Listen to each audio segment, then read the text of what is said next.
Hello, everyone, and welcome to this episode of Cut and Splice. This is Matt speaking, and as usual, I'm here with. This is Gil. And this is Jason. And this time around, we're going to discuss something that's probably going to be somewhat controversial, which is filmmakers undeniably created, who have undeniably created brilliant works of cinema throughout their careers who seem to have teetered off uh, over the last decade or so, and why that may have been. Be kind. We're going to obviously be as as kind as possible, dealing with a obviously brutal Brutal. subject. But I think they'll take it with humor. I mean, it's not as if it's yeah, just that sometimes people make a bad movie and sometimes they These can't people make a used good to one be again. good. Now they suck. No. Yeah, it's not gonna be that right. like rough. Yeah, It's just we're right. saying that there's something there to Yeah, discuss. well, I mean, every time you make art, it's something that expresses something that's inside you, and when you spend 20 years making stuff that isn't good, it's personal. Like, there's no way around I that. mean, what was what was the initial? I think was there a specific person that you made you think of this? Because I think you did when you brought it up to me. There were a handful, and the sad thing is that I think the first person that came to mind for me was Michael Mann, and Yes. Michael Mann made one of my favorite movies of all time, which we've already talked about, which is Heat. I mean, he made Collateral, Last of the Mohicans, The Insider. He was a brilliant filmmaker, and I mean, when you look at his filmography as a director, 24 credits, and I mean, obviously, he had certain movies like LA Takedown, which, was a TV movie. We already covered Manhunter, uh, which I mean, it was a really low budget film, but fairly well made. Before that, he actually made Thief, which I think is kind of underrated and overlooked. I mean, it's not a great movie, but again, ultra low budget. And then Last of the Mohicans, which I mean, you got Daniel Day-Lewis. It's brilliantly shot. The score is beautiful. The scenery is beautiful. It's meticulously made. It's I mean, mostly historically accurate. Amazingly, uh, it's better than the book that it was based off of. Great movie. Follows that up with Heat, which I regard as the greatest, easily cops and robbers movie ever made. I think that it's easily among the top 5 crime movies in general ever made. You've got The Insider, which is unique. It's again Dante Spinati. You got talents like Al Pacino and Russell Crowe in his prime, uh, telling a deeply influential and important real story. Then you've got Ali, which we can kind of overlook, which wasn't very good. That's pretty good. That's all right. Yeah, and I mean, it was Emmanuel Lubezki, which, but again, meticulously made, very deliberate, very spot on. Collateral, which is honestly my second favorite Michael Mann movie. Yeah, I Uh, agree. I mean, with Tom Cruise giving one of the best performances of his career, Jamie Foxx giving one of the best performances of his career. It was innovative. It was visceral. It was it was just a really well made movie. And then he went full digital, and he hasn't made a good movie since then. Yeah. Yeah. Miami Vice, not Pretty bad. good. Public Enemies, not good. Black Hat, who the hell saw it? I saw it. It was not good. Well, that's bad. Now we know. Yeah, Collateral was the last movie that I shot on film, and then that I shot at all on film. Collateral did use digital cameras, but it was shot mixture film and digital. Miami Vice was the movie that he decided to shoot full digital. He's gone full digital since then, and since then he hasn't made a good movie. Yeah, but I mean that's we brought that up in one of our Yeah, episodes, so we don't have to thread on that too much. But yeah. I think the point was taken. It seems like and I do like Ali less, and I'm actually not a big fan of The Last of the Mohicans. I think that he's just an uneven Blasphemy. director for me. Blasphemy. I know. Someday we'll do an episode about it. But yes, he definitely has a trend there. And it's something in popular culture. It's known that Tarantino has the whole 10 movie thing, and he wants to retire for the same reason that we're discussing, because he has this. Wants to avoid what we're discussing. He wants to avoid the dipping down, and and recently Bill Maher interviewed him and said, like, what are you talking about? Like, Once Upon a Time in Hollywood is like one of your best movies, and like I think you're just getting like to like a new phase in your career where you're making these different and interesting movies. And I kind of take that point. I think it's a good point. I think that's what some directors do. They do evolve over time. And yes, much like, say, Scorsese, if you're going to make that many movies, you're going to be hit and miss. There's no doubt. But you're still going to have hits. So I feel like the Scorsese approach makes sense to me. I think he's made a bit too many movies. I would have done it at a slower pace, not as slow as Kubrick, but maybe every 3 to 5 years making a movie. It seems reasonable. But yeah, it's undeniable that this trend exists. And I brought up at some point, it's comedy is that way too. Like you look at Jim Carrey, and like there's a thing about comedy where at some point you realize you're not as funny as you were in the beginning of your career, where you had the most creative energy, you were the most ambitious. You're just not as hungry anymore. And I wonder if some of that is what happens to directors.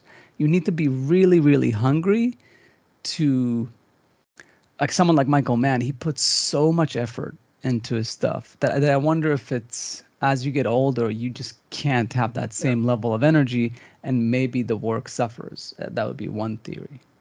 I believe at Yeah. one point in time you said you had a theory that maybe I don't know, I don't remember how you put it, but I interpreted what you said as kind of like phases of life, like they they go from being that hungry 20 something 30 something out of film school or whatever, and they've got 4 or 5 exciting movies under their belt and they're like on fire, and then suddenly they like get married and have kids or something like that, and suddenly your life is changing inevitably. And some people that like instills new thoughts and new creative energies, and other people it just kind of pulls and sucks the energy, the creative energy out of you, maybe, or something like that.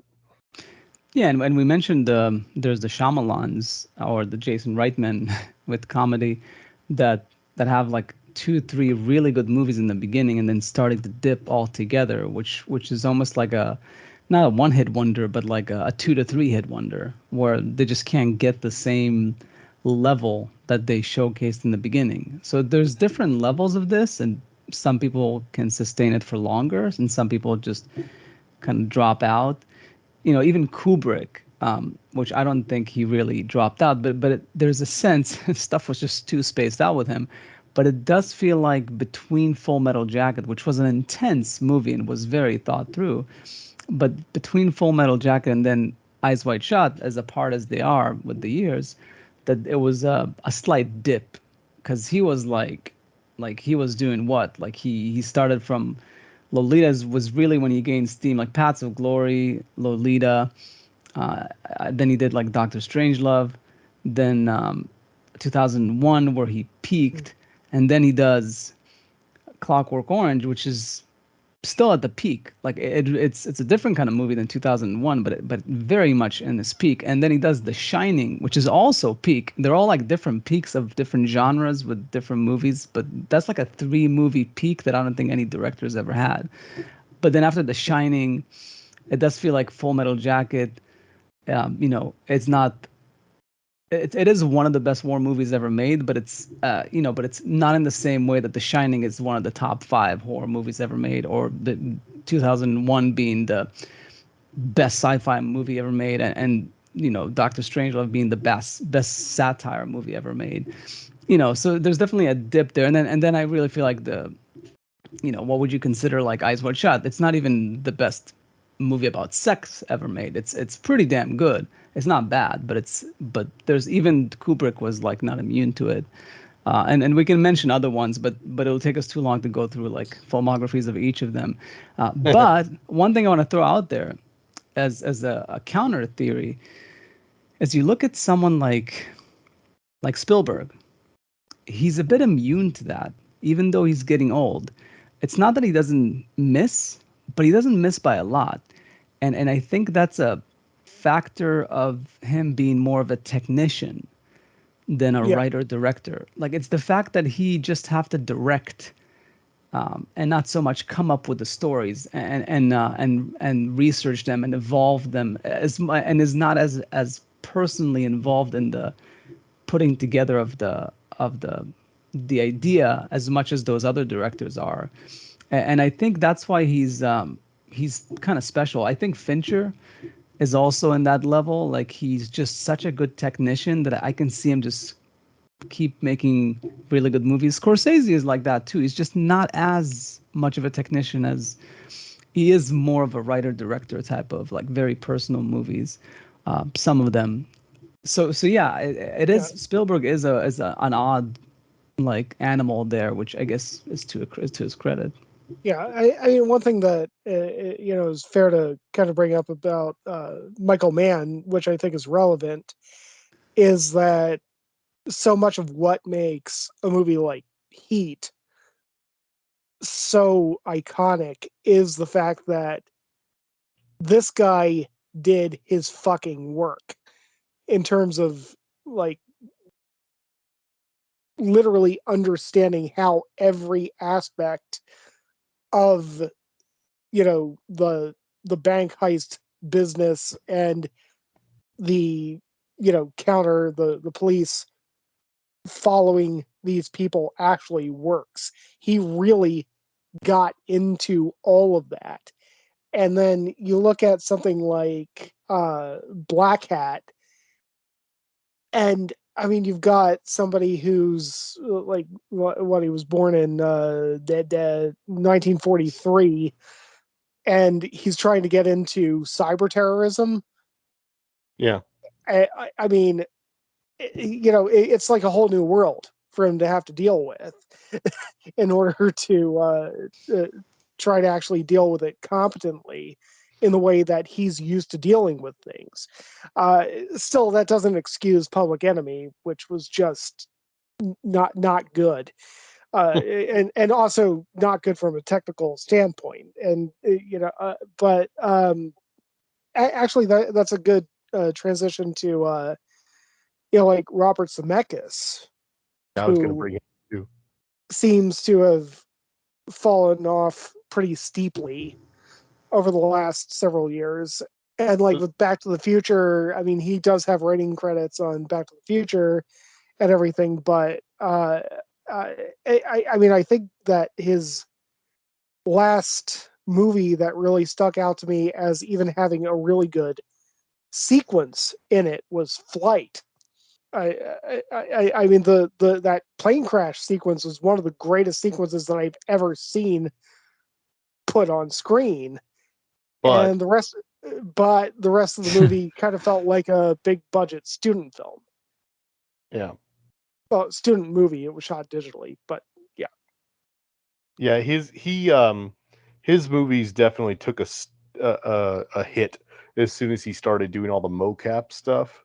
yeah, I will admit that I didn't um especially after being so let down by the Beowulf one, I didn't bother watching the Christmas Carol one that he did with Jim Carrey, just because the marketing was horrendously bad for it. Like, Yeah. I don't know why the trailer focused on this one aspect of one special effect that was just, it's not important getting into it, just it was awful.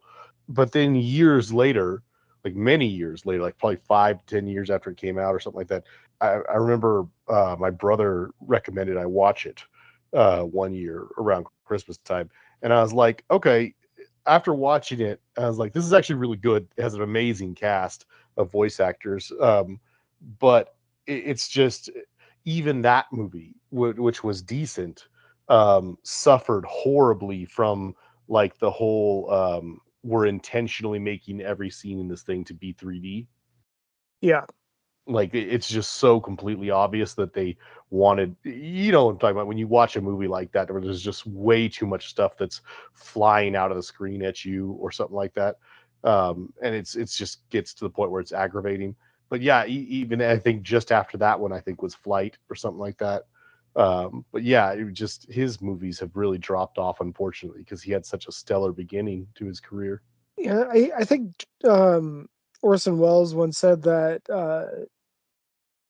the enemy of creativity is a lack of restraint, or something like that. You know that Yeah.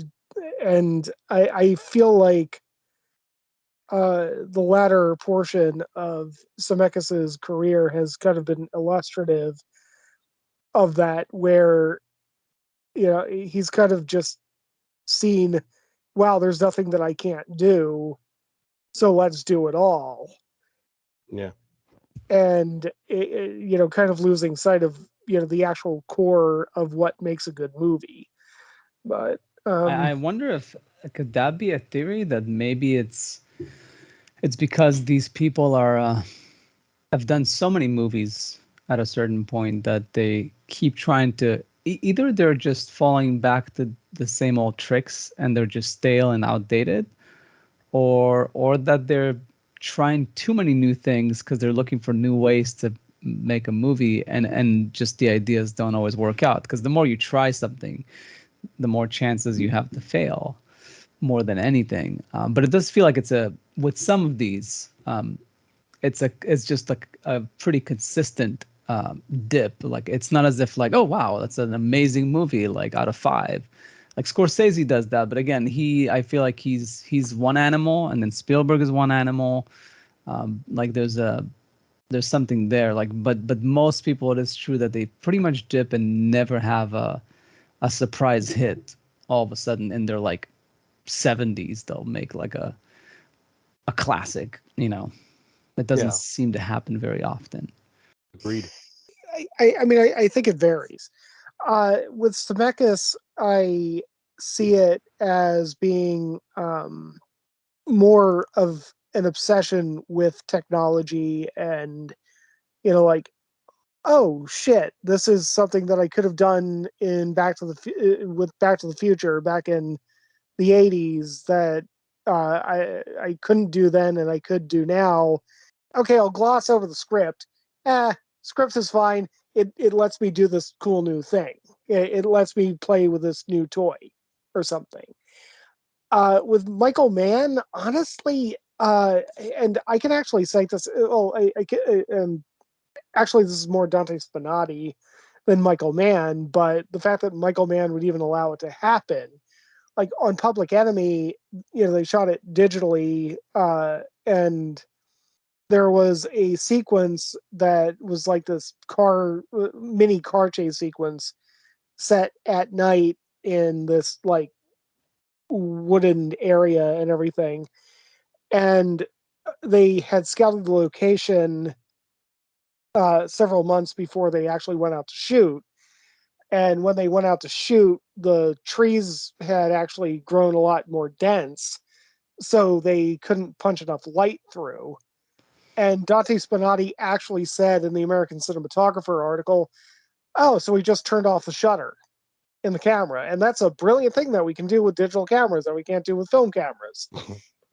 And that Yeah. sequence looked like junk. Yeah.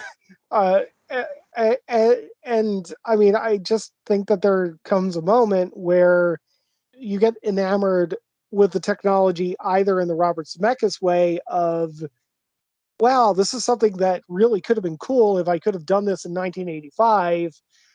So let's do it now and just like craft an entire movie around me being able to do this one cool thing technologically.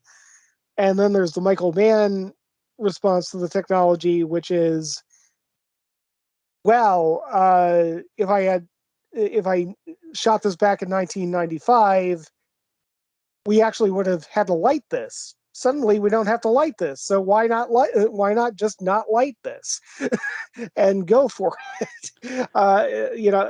And it's kind of like just imagine in carpentry if that rule of measure twice, cut once suddenly became irrelevant, and you can just cut. You feel like you can just keep cutting, and it's never going to cost you anything. Eventually, it's going to hurt the end product. Well, Yeah. you brought up that thing about the shutter. We discussed it one time, and Yeah, maybe it's good to bring it up again, and yeah, maybe it is the symptom, because we're saying that there is a form of laziness, or at least not as much ambitious about it. And that's just like a almost that little thing, even though the technologies doesn't seem like the right thing, but it's a hint that beyond that same approach to the shutter, or to the cinematic tricks of Zemeckis or whatever gimmicks, it's just a symptom that the whole thing is just lazier. Like, because it's lazier, because it's not as focused, is why the end result is not as effective. Maybe it's hard to say, but I don't know. I'm looking at like Bergman's like filmography, and I know he too, like, he towards the end, like he did that mini series, the Fanny and Alexander, like in the 80s. And I remember like not liking that one very much, but it is very extravagant and very detailed and very this and very that, but not very focused. Like, that's the thing. Like, it's hard to like pinpoint exactly what it is that creates this dip. Even Kurosawa had like Ran was late in his career, right?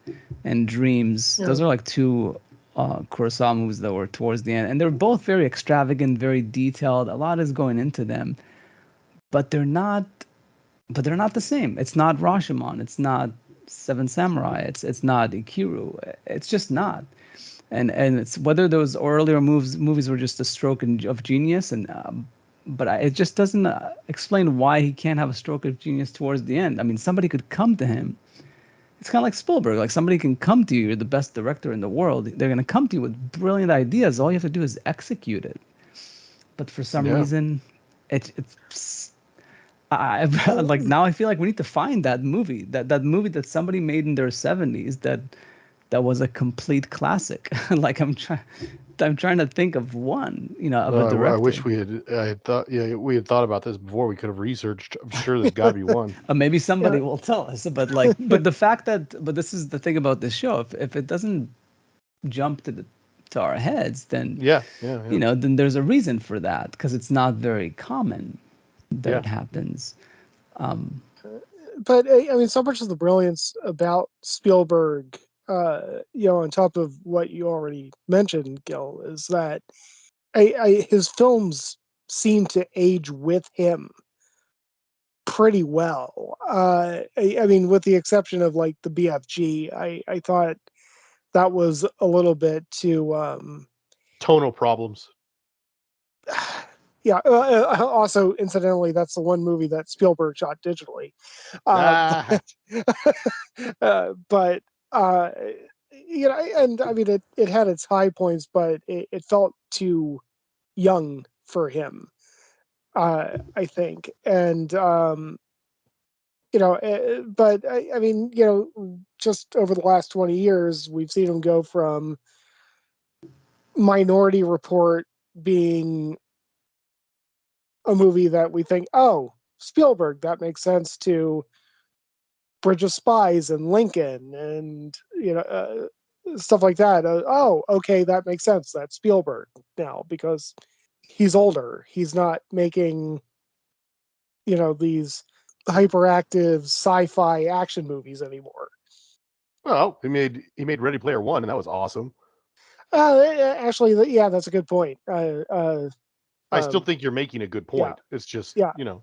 Yeah, worth I'm mentioning. not sure if it's the that I don't think it's that he can't relate to certain styles or ages. I think he just tried something and it just didn't work. I do think that Spielberg is not that far removed from Scorsese in the sense that they've both made a lot of movies. Considering like they were pretty prolific, and you're always going to have a an element there of like a hit and miss when you make that many movies more than anything. It just seems like that Spielberg is slightly more consistent than Scorsese because he's I a would better definitely agree with technician. that.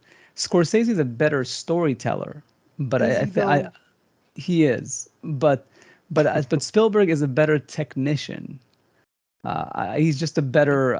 He can move the camera better. He can build a scene well, but Spielberg doesn't have a Raging Bull. He doesn't have a Taxi Driver. He doesn't have a Goodfellas. Like he doesn't have movies that are so deeply personal, and just dig so deep. Like he's tried. I mean, Schindler's List, meh. It's a good I think movie. Schindler's List and Jurassic Park are better than everything you just said. Disagree. I'm very That's sorry. fine. Saving Private Ryan?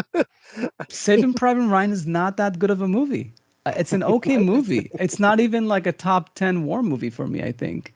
I'm not that crazy. The first 30 minutes of it is amazingly done because he's Spielberg. But the rest of the movie is kind of meh. If nothing else, that's the main problem with that movie. That's why I think we should do a double episode with Full Metal Jacket because they both have this issue of like, it's like two movies in one Yeah. in a way. That would be good. It's a very uneven movie. I mean, it's not like that the rest of after the first 30 minutes is not good. It's just that it's not great. Is it Apocalypse Now good? No, it isn't. It's not even. Sadly I have to say, like it's not even it's not even Platoon good. Oh my Like God. yeah, I think Okay. Saving Private Ryan is a good war movie. It's not a great war movie. It Wow. just isn't. I actually think that if anything, like I think one of his highlights, like my two favorite movies of Spielberg is Minority Report and Jaws. I think Jaws is the closest thing he got to a perfect movie, and it's not Raging Bull, it's not Taxi Driver, but it is an important movie in the sense that he really took the craft of filmmaking to a new level. Like the Jaws is a direct descendant of what Hitchcock did with movies. He just really like being a technician and just understanding that you have this power in your hands to really manipulate the image and take the audience for a ride. And that's amazing. But I think he's spent his entire career trying to duplicate it, but it's never quite as good as Jaws. He's very, very good. He's very, very close. But Jaws is the purest that he ever was. I think because he was young and he was that energetic. So even Spielberg lost something. It's just that he didn't. He dropped from like 99% to like 85, 90, where I feel like a lot of directors drop to like the 60s or something as far as like Or the less. pure creative energy that they Well, have. well, any discussion about like war movies and Saving Private Ryan is going to have to be kicked down the road because holy shit, do I have some stuff to say to you? Yeah, of course. No, we don't want to I- get bogged down on specific I'll things. have to like I- rewatch Raging Bull, which I have on DVD because yeah, like I mean I think Jaws is a better movie than Raging Bull. Yeah, I won't deny that, but I do think Taxi Driver is better than Jaws. Taxi Driver is a top 10 movie for me. I I think did it's really like Taxi Driver. I should watch that again too. those are also like comparing apples and garlic or something. That's true. But, yeah, no, I understand, but what I'm saying is like But we that have to at least be able to Scorsese. say objectively which But one the we point think is, better. you know what's a good comparison is a good modern comparison is Paul Thomas Anderson to Tarantino. Paul Thomas Anderson makes beautiful, amazing drama that is just art pieces to put in a museum. Tarantino makes violent revenge movies. He's a great technician. His movies look great. There might be some substance there as well. Like it's not purely just entertainment.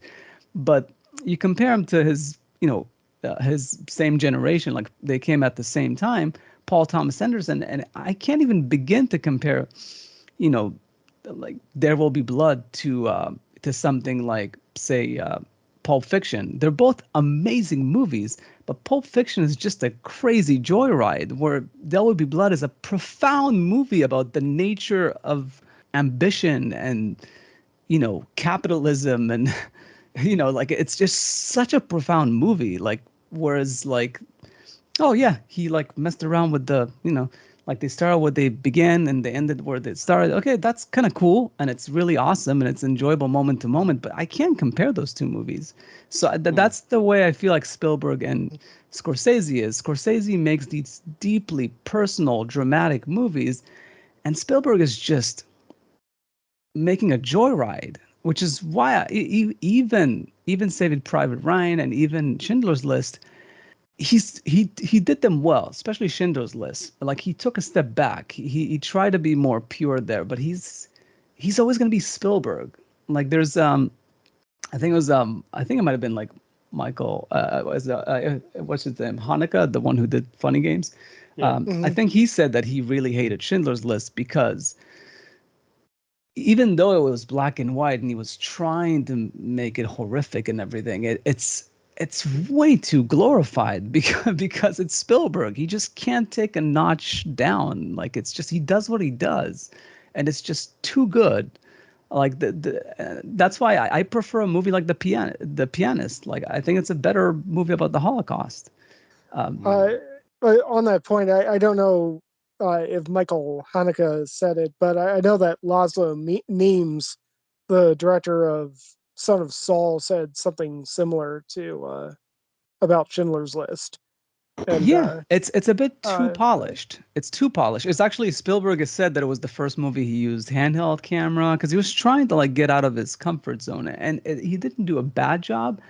He didn't do well enough. Like I don't think that movie, even though it was a success and everything, I don't think it's the best Holocaust movie ever made.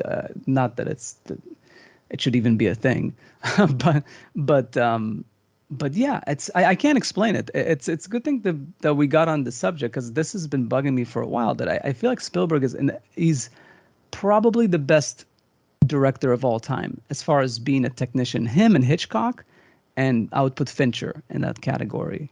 The three of them are very, very good. That's for sure. Yeah, and Fincher, I don't know why he's kind of like gone to do all these like B movie story like lately. He's making them really well, but they're not gonna stand the test of time. I feel like most of his movies, unfortunately, but that's his shtick. That it's his right to do that.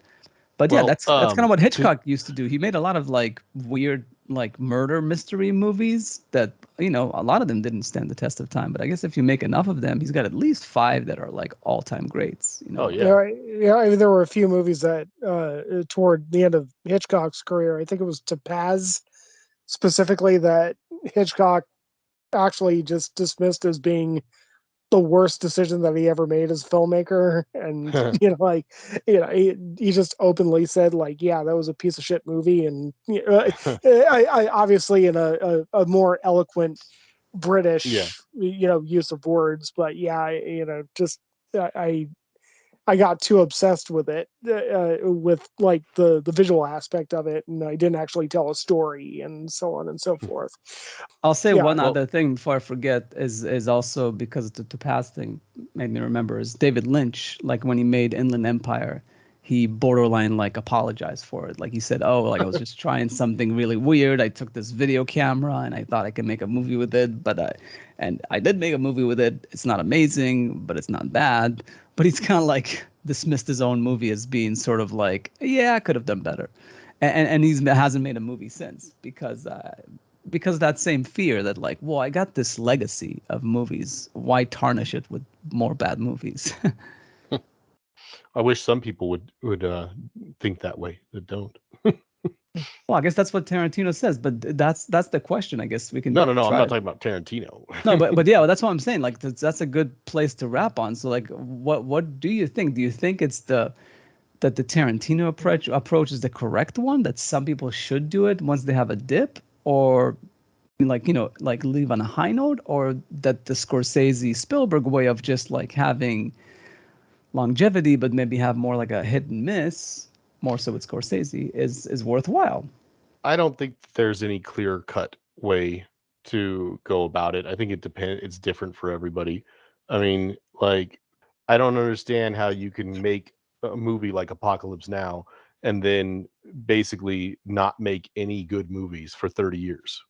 The last 30 years, he hasn't made anything good.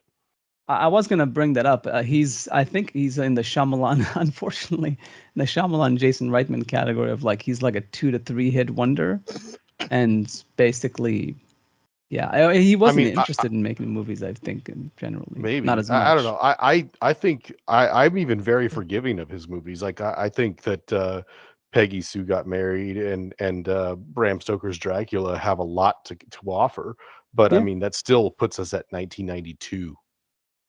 You know, Oh, but, 1992. and he also made around that time he made the third Godfather, which was not great. That was before Dracula, but yeah, also bad. But I mean, I'm still saying I'm being as generous as I can, you know, and that still puts us at 30 years.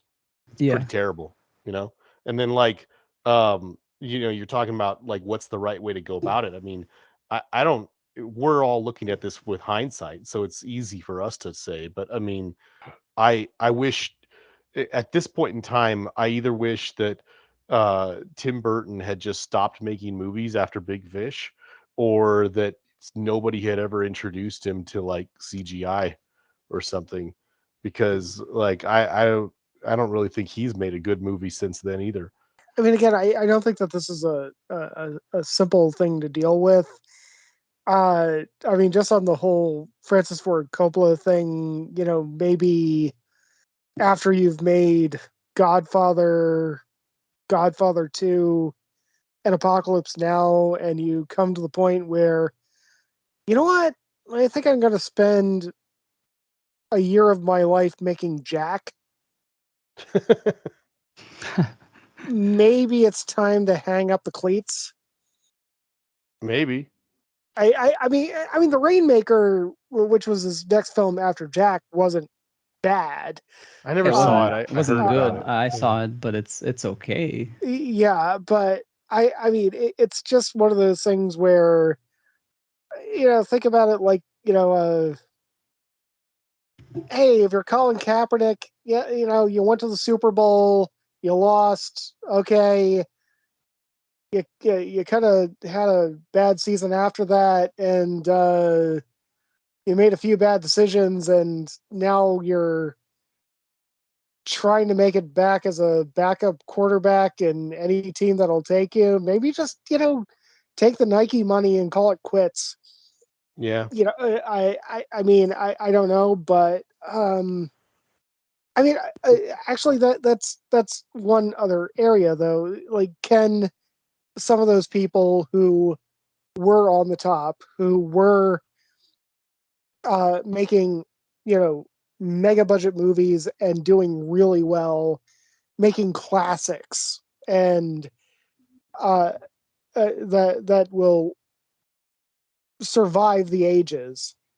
Are there some of these people who can just take a couple hits in the mouth, realize, you know what, maybe I should stop making movies at, the $100 million, $150 million range for a while, go back to the kind of movies that got me to that area, make a movie for $1 million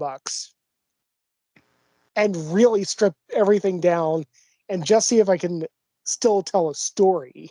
Yeah, no, I think Paul Thomas Anderson recently, when Licorice Pizza came out, he said how he's kind of happy about, like, he's got his own little sandbox where he gets to play with, like, in his own range of like budgets and expectations. Like he doesn't put a lot of pressure on himself because he was discussing the whole superhero movies versus dramas and like that whole feud. What is artistic? What is just like Scorsese said, like, amusement park rides and stuff. But ultimately, there's space for everything. And yes, there is a space for Tim Burton to keep making movies, or Tarantino for that matter, hopefully. Because even though I think he's not as good as Paul Thomas Anderson, he is amazing, and his movies are still worth watching. That yeah, seeing it as a sandbox, and yeah, if you strip things down, try something different. Don't keep trying to make better and better. Just like, well, let's take a step back, do something different, take it easy. Like it's kind of like you can relate it to music too. Like a lot of musicians late in their career, they can't really like you can't really like have the same thing that you had. But if you strip things down, do something a little differently, like David Bowie, like had like a record late in his career that had like a some great songs in it. Bob Dylan too. I think my favorite Bob Dylan song is like was released in the 2000s. Go figure. So you just have to accept that at that point in your career, you're not gonna be as good as you used to be, but you're still the same person. You still have the same mind. So you're gonna have a hit, and I think it's worthwhile. But yeah, whether you scale it back, you scale it down, you space yourself more so you can make sure you choose Perhaps the right project.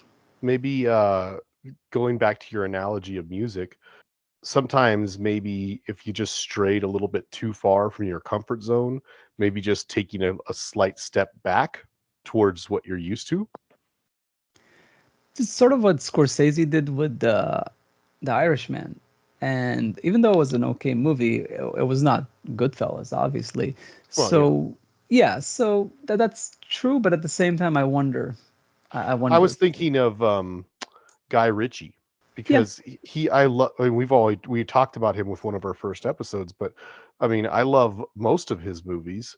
And then it seemed like after Man from Uncle, suddenly things started getting real questionable and real sketchy, you know. And there was like 5 years or so where it was starting to look really bad. And then again, like I said in that recording, I didn't see The Gentleman, but it looked pretty good. I still don't know anyone who's seen it. I hope it's a good movie. I want to check it out. And then we all talked about Wrath of Man, which was pretty good. And it looks like the movie that he has coming out this year is a very much Guy Ritchie type of movie, like a lot of the kind of an ensemble with a crazy story and stuff like that. And it looks really good. So I'm hoping that he's kind of stepped back into the right, at least into the lane that he's more comfortable in, and is cranking out some good movies again. yeah, I hope so. That's I guess ultimately we do agree that these people have a fan base. So even though, and maybe like what Matt says about scaling back makes more sense, because let's face it, unless you're Spielberg and you can make a big budget movie that's going to make a lot of money, like maybe just scaling back, keeping it simple, and just letting your fans get to watch some more of your creative work is what it's all about. It's I think mostly it's just about acknowledging that you're not as ambitious as you used to be, and that's okay. That's perfectly fine. Like you don't have to there's room for all kinds of art. So Yeah. all kinds of movies in this case. Motherfucker, Guy Ritchie is making Aladdin too. I just saw that. I didn't want to bring it up because it's not really what we're talking Okay. about, but I saw that and I was like, damn it, this is gonna suck.